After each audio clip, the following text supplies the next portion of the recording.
200 pamilya ang lumikas mula sa bayan ng Butig sa Lanao del Sur sa gitna ng bagong operasyon ng militar.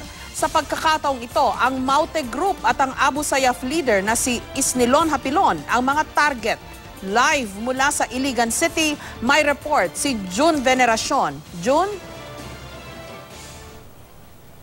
Jessica, wala pang 2 buwan mula ng huling magkabakbakan ang militar at Maute Group sa bayan ng Butig, Lanao del Sur. Eto't meron na namang isang malaking military operation na nagaganap sa bayan na yan. At sa pagkakataon nito, Jessica, hindi lang mga miyembro ng Maute Group ang target, kundi pati na rin si Isnilon Hapilon, isa sa mga natitirang leader ng Abu Sayyaf Group.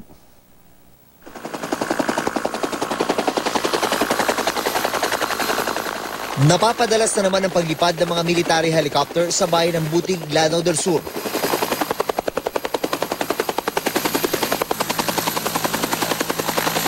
Ang katahimikan, nababasag ng mga ganitong tunog. Lahat indikasyong may military operation. Kagabi inulunsad ang malakihang operasyon laban sa teroristang Maute Group. Pero ang pangunahin talagang target, si Isnilon Hapilon, ang isa sa mga leader ng Abu Sayyaf Group na siyang kinikilala na ngayong pinuno ng mga terorista sa Pilipinas na sumusuporta sa international terror group na ISIS. Si Hapilon may patong sa ulo na $5 milyong mula sa gobyerno ng Amerika. May natanggap na report ang militar na nasugatan sa braso si Hapilon pero wala pa itong kumpirmasyon. Disyembre nang umalis ng Basilan si Hapilon at pumunta sa Lanao del Sur, sabi ng Department of National Defense. Sa Lanao del Sur daw planong itatag ng mga local terrorist ang isang Islamic State.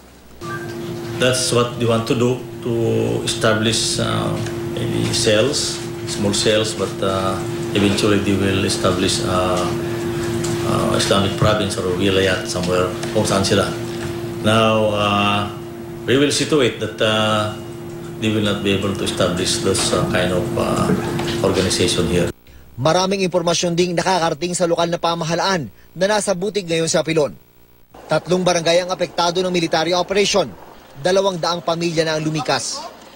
Sabi ng mga doon, tingnan mag-evacuate yung mga babae para walang madamay na sibilyan. Pang-4 na military operation na ito sa Butig. Ang pinakahuli ay nung katapusan lang ng Nobyembre na tumagal hanggang Disyembre.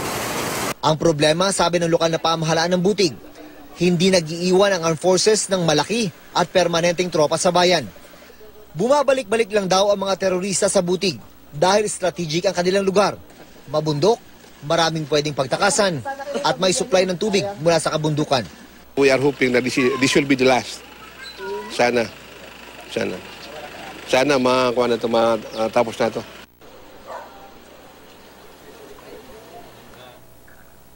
Jessica, batay naman sa report mula sa Camp Aguinaldo, ang headquarters ng Armed Forces of the Philippines, ay marami na raw mga kalaban ng pamahalaan ang sugatan. In fact, ang ilan nga daw sa kanila ay namatay sa unang araw pa lang nitong pang-4 na military operation sa Butig, Lanao del Sur. Jessica. June, may nabasa ako kaninang report na mismong si Defense Secretary Lorenzana ang nag-confirm na talagang may kooperasyon na o kasapi na sa ISIS ba ang Abu Sayyaf.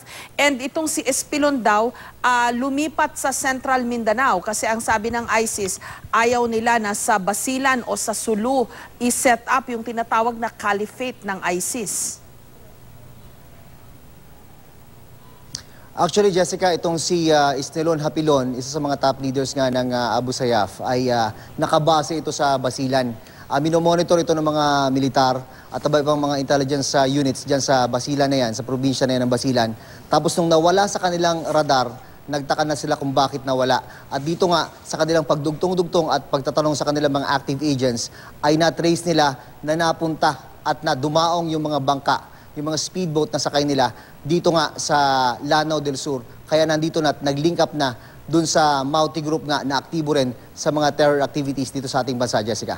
Okay, kasi kung dati tinatanggi pa ng armed forces na sumapi na sa ISIS itong iba't ibang mga terror groups, ngayon si Defense Secretary Lorenzana na mismo ang nag-raise ng alarm, di ba?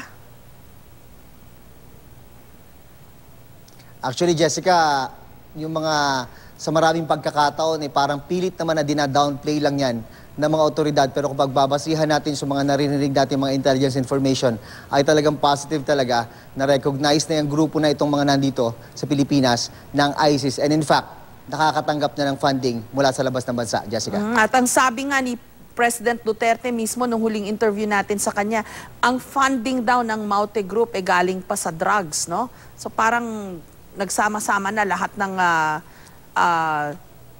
misteryo o lagim na gusto nilang ihasik. Kaliwat kanan, Jessica, meron sa droga, sabi nga ni Pangulong Duterte, at meron ding funding mula naman sa mga organization sa labas ng bansa. At isa na nga dyan, yung ISIS, Jessica. Kaya malaking problema ito sa gobyerno, malaking problema ito sa mga sundalo. Maraming salamat at ingat kayo dyan, June Veneracion.